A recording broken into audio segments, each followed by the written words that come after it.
സാഹസം ഇന്ന് റിലീസായ മലയാള സിനിമയാണ്. ബിപിൻ കൃഷ്ണ അദ്ദേഹമാണ് ഈ സിനിമയുടെ സംവിധായകൻ. എഴുതിയിരിക്കുന്നത് അദ്ദേഹം തന്നെയാണ്. റിനീഷ് കെ ആണ് നിർമ്മാതാവ്. ഇതേ ടീമിൽ പുറത്തിറങ്ങിയ സിനിമയാണ് 21 ഗ്രാംസ്.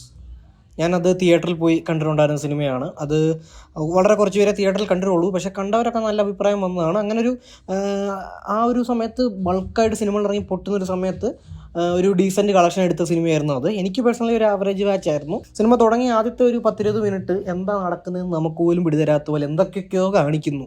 വെടിവെപ്പ്, ഷൂട്ടൗട്ട്, മറ്റേ കള്ളക്കടത്ത്, എന്തൊക്കെയൊക്കെയോ കാണിക്കുന്നു. നമുക്കൊന്നും മനസ്സിലാവുന്നില്ല. നമുക്ക് ത്രില്ലടിക്കുന്നില്ല. ഇവർ പല ഷൂട്ടൗട്ട്, പലരെ വെടിവെക്കുന്നു, മരിക്കുന്നു. അതിനകത്ത് ഒരു ഡാർക്ക് ഹ്യൂമർ ഉണ്ട്. അങ്ങനത്തെ നമുക്കൊന്നും കണക്റ്റ് ആവുന്നില്ല. പിന്നെ അങ്ങോട്ട് ഒരു കല്യാണ വീട് വരുന്നു. റംസാനും അവരുടെ ഗ്യാങ്ങിൻ്റെ ഇത് വരുന്നു. അവിടെ തൊട്ടാണ് പടം ട്രാക്കിലാവുന്നത്.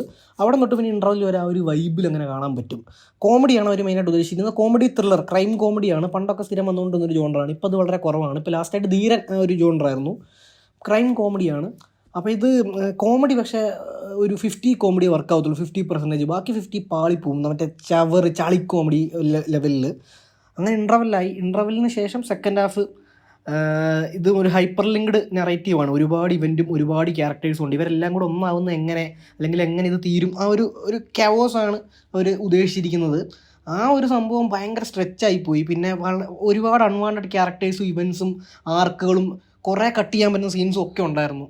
അപ്പോൾ ഈ ഒരു പല കാരണങ്ങളും കൊണ്ട് അതിനൊരു ഇമ്പാക്റ്റ് ആവും. ഹൈപ്പർ ലിങ്ക്ഡ് ടെൻഷൻ അല്ലെ ആ ഒരു കോമഡിയുടെ സാധനം ഒരു 100% കിട്ടിയില്ല. പക്ഷേ പല ഭാഗങ്ങളിലും അത് വർക്കും ആയിട്ടുണ്ട്. അതിൽ മെയിൻ പങ്ക് വഹിച്ചത് ഇല്ല ആക്ടേഴ്സിൻ്റെ പെർഫോമൻസ് തന്നെയാണ്. ഒരുപാട് പേരുണ്ട്. എല്ലാ സീനിലും വരുന്നവർ ക്യാരക്ടർ ആർട്ടിസ്റ്റുകൾ തന്നെയാണ്. അതിലെനിക്ക് ഏറ്റവും കൂടുതൽ ഇഷ്ടപ്പെട്ടവർ ശബരീഷ് വർമ്മ, അതുപോലെ തന്നെ നമ്മുടെ ഭഗത്. ഇവർ രണ്ടുപേരാണ് എനിക്ക് കൂടുതൽ ഇഷ്ടപ്പെട്ടത്. ബാബു ആന്റണിയും ബൈജു ഒക്കെ കൊള്ളാം. നരേനും രസമാണ്. പക്ഷേ ശബരീഷിൻ്റെ ഭാഗത്തിലാണ് കൂടുതൽ ഇഷ്ടപ്പെട്ടത്. ഗൗരി കിഷൻ ഒന്നും കാര്യമായിട്ട് ചെയ്യാനില്ല. റംസാനാണ് നായകനായിട്ട് വരുന്നത്. റംസാൻ പുള്ളി ഡീസൻ്റായിട്ട് ചെയ്തിട്ടുണ്ട്. നല്ല വൃത്തികേടാക്കാത്ത രീതി ചെയ്തിട്ടുണ്ട്. പക്ഷേ മിസ്കാസ്റ്റ് ആയിരുന്നു. ഇത് ഗൗരി കിഷനോട് നയിക്കുമ്പോൾ പുള്ളിക്കാരുടെ അനിയൻ്റെ ഫീലാണ്. അവർ ഒരേ പ്രായമാണെങ്കിൽ പോലും ഒരു അനിയൻ്റെ ഫീലാണ് നമുക്ക് തോന്നുന്നത്. ആ ഒരു കെമിസ്ട്രി ഒട്ടും വർക്കായില്ല.